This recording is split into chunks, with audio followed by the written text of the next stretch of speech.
امام حسین کی طرف سے عراق روانگی کے اعلان کے بعد جو افراد امام کی خدمت میں حاضر ہوئے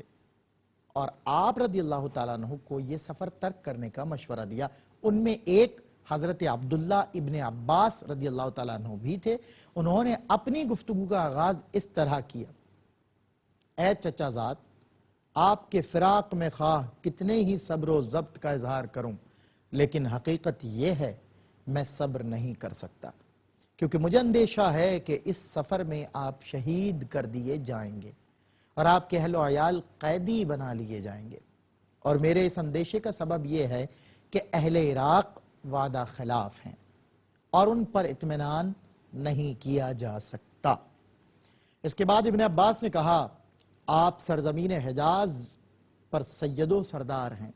اور اہل مکہ و مدینہ آپ کا احترام کرتے ہیں، لہٰذا میری رائے میں بہتر یہ ہے کہ آپ یہیں مکہ میں قیام فرمائیں، اور اگر اہل عراق یزید کی حکومت کے مخالف ہیں اور واقعی آپ کو چاہتے ہیں جیسا کہ انہوں نے دعویٰ کیا ہے، تو بہتر ہے کہ پہلے یزید کے گورنر اور اپنے دشمن کو شہر سے باہر نکالیں،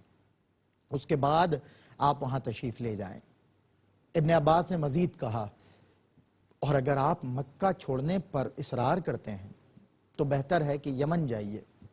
کیونکہ ایک تو اس علاقے میں آپ کے والد کے حامی بڑی تعداد میں بستے ہیں، اور دوسرے یہ کہ یمن ایک وسیع و عریض علاقہ ہے، اس میں مضبوط قلعے اور بلند و بالا پہاڑ ہیں، اور وہاں آپ حکومت کی دسترس سے دور رہتے ہوئے اپنا کام سر انجام دے سکتے ہیں۔ اس دوران آپ خط و کتابت اور اپنے قاصدوں کے ذریعے لوگوں کو اپنی طرف دعوت دیجئے، مجھے امید ہے آپ اس طرح مشکلات میں پڑے بغیر اپنا مقصد حاصل کر لیں گے۔ ان کے جواب میں امام نے فرمایا، بخدا میں جانتا ہوں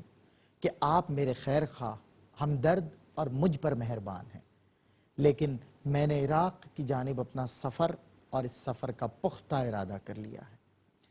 یہ سننے کے بعد ابن عباس سمجھ گئے کہ امام کا فیصلہ اٹل ہے، اب اس سلسلے میں کوئی مشورہ مؤثر ثابت نہیں ہوگا،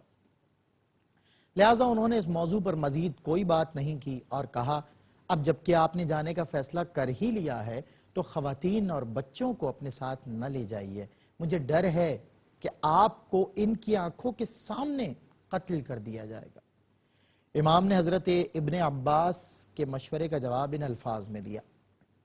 اللہ کی قسم یہ لوگ میرا خون بہائے بغیر مجھے نہیں چھوڑیں گے، اور جب یہ لوگ یہ ظلم کر گزریں گے تو اللہ تعالیٰ ان پر ایک ایسے شخص کو مسلط کر دے گا جو انہیں ایسا ذلیل و خوار کر دے گا کہ یہ عورتوں کے استعمال کیے ہوئے کپڑے سے زیادہ پست ہو جائیں گے۔ امام کی اس گفتگو سے اپنے مقصد پر آپ کا ایمان اور اپنی منزل کے سلسلے میں آپ کا یقین واضح ہوتا ہے۔ حالانکہ آپ اپنے چچا زاد بھائی عبداللہ ابن عباس کی بصیرت اور ان کے خلوص نیت کے قائل تھے اور جانتے تھے کہ انہوں نے جن مشکلات اور رکاوٹوں کا ذکر کیا ہے وہ درست ہیں،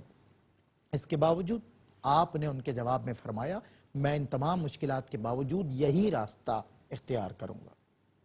اور جب ابن عباس نے انہیں خواتین اور بچوں کو ساتھ لے جانے سے منع کیا، تب بھی آپ نے اپنے اسی اٹل اور نہ بدلنے والے موقف کو دہرایا۔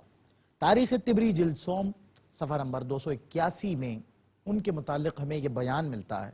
محمد بن حنفیہ جو فریضہ حج کی ادائیگی اور امام حسین سے ملاقات کی غرض سے مکہ تشریف لائے تھے، اس وقت علیل بھی تھے۔ امام حسین کے بھائی محمد بن حنفیہ وہ تیسرے شخص تھے جنہوں نے آپ کو عراق جانے سے گریز کا مشورہ دیا تھا۔ امام کے سفر پر نکلنے سے پہلے رات کے وقت آپ کی خدمت میں حاضر ہوئے اور عرض کیا، اے بھائی، آپ دیکھ چکے ہیں کہ اہل کوفہ نے آپ کے والد اور آپ کے بھائی کے ساتھ کس طرح بے وفائی اور وعدہ خلافی کی تھی، مجھے اندیشہ ہے کہ یہ لوگ آپ کے ساتھ بھی عہد شکنی کریں گے، لہٰذا بہتر ہے کہ آپ عراق کی سمت نہ جائیں بلکہ اسی شہر مکہ میں رہیں، کیونکہ لوگوں کے نزدیک اس شہر اور اس حرم الہی میں کوئی بھی آپ سے زیادہ معزز اور محترم نہیں ہے۔ امام نے جواب میں فرمایا، مجھے اس بات کا اندیشہ ہے کہ میرے دشمن مکر و فریب کے ذریعے اسی حرم الہی میں مجھے قتل کرنے کی کوشش کریں گے اور یوں خانہ خدا کا احترام پامال ہوگا۔ محمد بن حنفیہ نے مزید تجویز پیش کی کہ اس صورت میں بہتر ہوگا کہ آپ عراق کی بجائے یمن یا کسی اور محفوظ مقام کی جانب تشریف لے جائیں۔